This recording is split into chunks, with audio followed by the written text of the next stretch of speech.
Salam uşaqlar, hər vaxtınız xeyir olsun.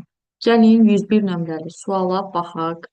Klaviaturadan daxil edilən 2-dən böyük natural ədəddən əvvəlki tək və sonrakı cüt ədədi çap edən proqramı Python dilindədir, yazın. Daxil eləyək ixtiyari bir ədədi n bərabərdir, int, və tərzəni açıb bağlayaq, input, tərzəni bağlayıram. İndi uşaqlar nə deyir burada?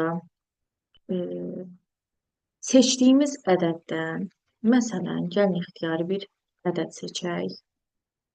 Məsələn, 13. Bax, 13 ədədindən əvvəlki tək ədəd çıx 2 yazacağam. Çıx 2. 13-dən 2 çıxıram, 11 alınır.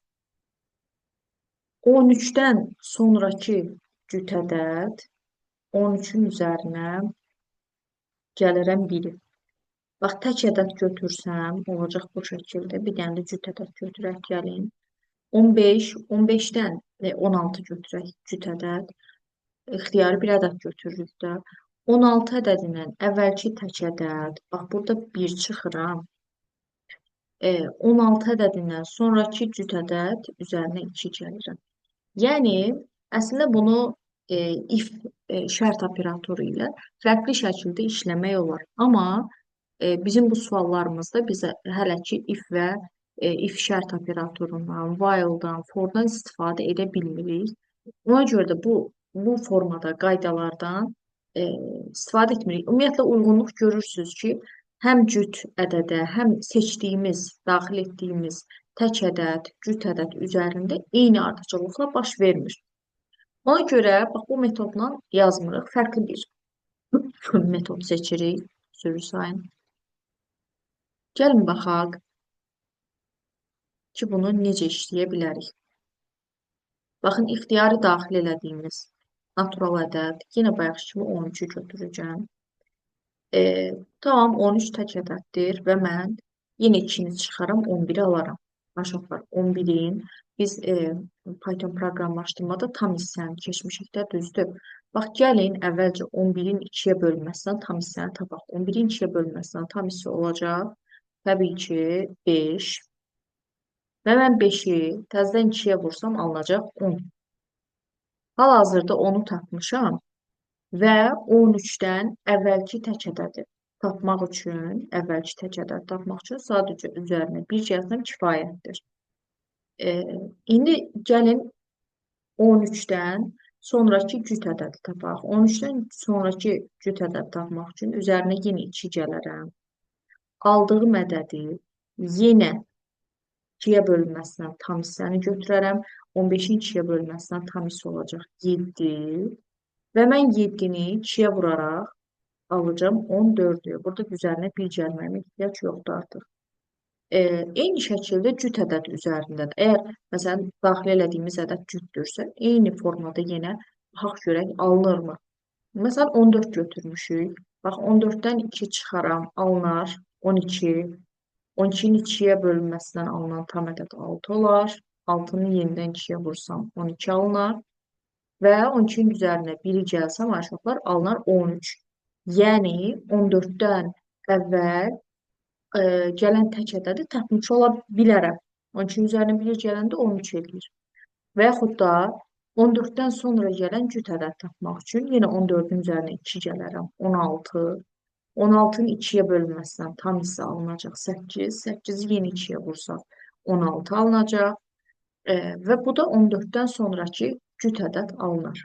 Bax, burada eyni ardıcıllıq həm tək ədəd üçün, həm də cüt ədəd üçün eyni ardıcıllıq davam edə bilir. Ona görə də gəlin bunu bax, proqramlaşdırmada idle-da tətbiq eləyək. Yazacağım bura. Məsələn, fərqli dəyişənlər olsun. N A bərabərdir. Daxil elədiyimiz ədəd, yəni n, əvvəlcə çıxacam 2-ni, daha sonra tam böləcəm 2-yə, aldığım ədədi vuracam 2-yə və üzərində 1 gəlmiş olacam. Bax, bu olacaq bizim daxil etdiyimiz ədəddən əvvəlki tək ədəd. İndi cüt ədəd isə B bərabərdir. Bu səfər daxil etdiyimiz ədədin üzərinə 2 gələcəm. N üzərinə plus 2.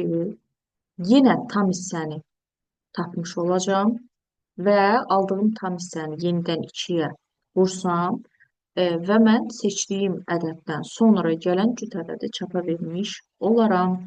Buradan yazacağım. Print mötərizəni açıq bağlayaq. Nə yazacağım? A virgül B. Gəlin baxaq uşaqlar. RAM modulu. Aha, bir ədəd daxil edəcəm. Məsələn, əvvəl cüt olsun. 16. 16-dan əvvəlki tək ədəd 15 olacaq. Sonraki cüt ədəd isə 18 olacaq. Bəli, cavab olacaq 15, 18. Gəlin bir dənə də tək ədəd daxil edək. Tək ədəd, məsələn, 25. 25-dən əvvəl gələn tək ədəd 23 olacaq. Sonra gələn cüt ədəd isə 26 olmuş olacaq. Bəli. Yəni, hər iki, həm tək, həm cüt ədəddə, bax, bu proqramın, belə deyim, bu əmrləri şərti ödəmiş olur. İndi gəlin baxaq 102 nömrəli suala. Deyir ki, A və B dəyişənlərini mənimsədiləcək, dəyişənlərinə mənimsədiləcək iki həqiqi ədəd klaviaturadan daxil edilir. A dəyişəninin ilkin qiymətini 2 dəfə artırıb, B dəyişənində B dəyişəninin ilkin qiymətini isə 3 dəfə azaldıb A dəyişənində saxlayıb, daha sonra A və B dəyişənlərinin son qiymətlərini çapa verən proqramı Python dilində yazın. Gəlin yazaq.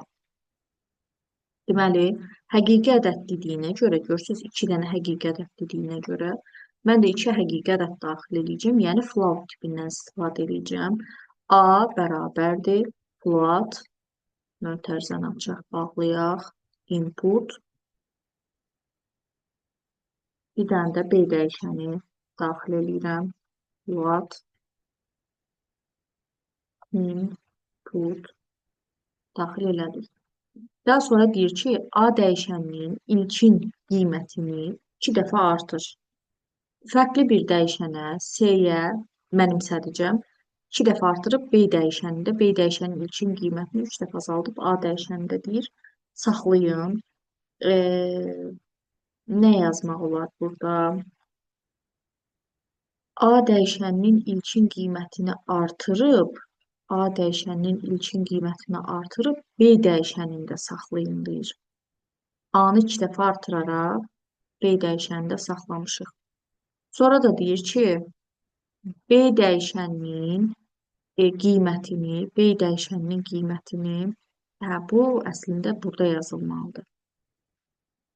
Çünki B dəyişəninin deyir, ilkin qiymətini deyir.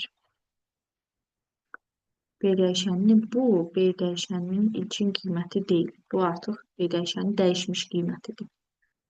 B dəyişəninin ilkin qiymətini 3 dəfə azaldıb, 3 dəfə azaldıb. Gəlin azaldaq. Bax, ilkin qiymətini 3 dəfə azaldaq. 3 dəfə azaldıb A dəyişənində saxlayın. Deməli, artıq bunu belə yazmaq olar. Çünki buna B yaza bilmərəm. Çünki bu artıq B-nin ilkin qiyməti olmayacaqdır. Ona görə də bu şəkildə ardıcıllıqda yazdım. Və burada nə deyir? Daha sonra A və B dəyişənlərinin son qiymətlərini çapa verən. Çapa verən proqram. Və məndən nə istəyirdi? Məndən nə istəyir? A və B dəyişənlərinin son qiymətlərini çapa verən. Son qiymətlərini çapa verən. Bax, indi mən burada bu B-nin hansı qiymətidir? Son qiymətlərini istəyir də məndən. Mən burada B-nin son qiymətini, son halını göstərim də B1 olaraq qeyd edeyim ki, yəni B dəyişəninin son halı buna bərabərdir. Printin içərisində mötərizəni açıb bağlayaq. Yazın bura A, virgül B. Deməli, gəlin baxaq. Deməli, 2 həqiqi ədəd daxil edirəm. 3.0 bir dənə də yazıram 7.7 olmasın. Çünki nə idi azaltmışdıq da 15.0 olsun. Deməli 3.0-ı 2 dəfə artırmışdıq, 6 olacaq. 15.0-ı da 3 dəfə azaltmışdıq, 5 olacaq. Enteri vururam, bəli, 5.0, 6.0.